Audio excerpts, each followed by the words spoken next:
மதச்சார்பற்ற அரசு அமைக்கவே திமுகவுடன் கூட்டணி அமைத்ததாக மனிதநேய மக்கள் கட்சித் தலைவர் ஜவாஹிருல்லா புதிய விளக்கம் அளித்துள்ளார். தமிழகத்தில் நடைபெறவுள்ள சட்டமன்ற தேர்தலில் திமுக கூட்டணியில் மனிதநேய மக்கள் கட்சி போட்டியிடும் என்று அக்கட்சியின் தலைவர் ஜவாஹிருல்லா அறிவித்துள்ளார். இது தொடர்பாக கடந்த சனிக்கிழமை திமுக பொருளாளர் ஸ்டாலினை சந்தித்து பேசினார். இதனைத் தொடர்ந்து சென்னை கோபாலபுரம் இல்லத்தில் திமுக தலைவர் கருணாநிதியை இன்று சந்தித்து ஆலோசனை நடத்தினார். பின்னர் செய்தியாளர்களிடம் பேசிய ஜவாஹிருல்லா, மதச்சார்பற்ற அரசு அமைய வேண்டும் என்ற நோக்கில் திமுகவுடன் கூட்டணி சேர்ந்ததாக கூறினார்.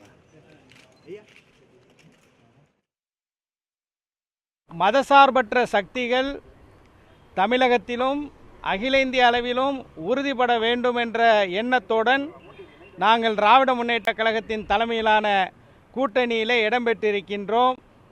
இன்று தமிழக மக்களுடைய மனநிலை இந்த கூட்டணியை வெற்றி பெற வைக்க வேண்டும் என்ற அளவிலே வேகமாக வளர்ந்து வருகிறது. திராவிட முன்னேற்றக் கழகத்தின் தலைமையிலே அமைக்கப்பட்டிருக்கக்கூடிய கூட்டணி வருகின்ற சட்டப்பேரவை தேர்தலிலே அமோகமான வெற்றியை பெற்று நிச்சயமாக தமிழகத்திலே ஒரு புதிய ஆட்சி மலரும்.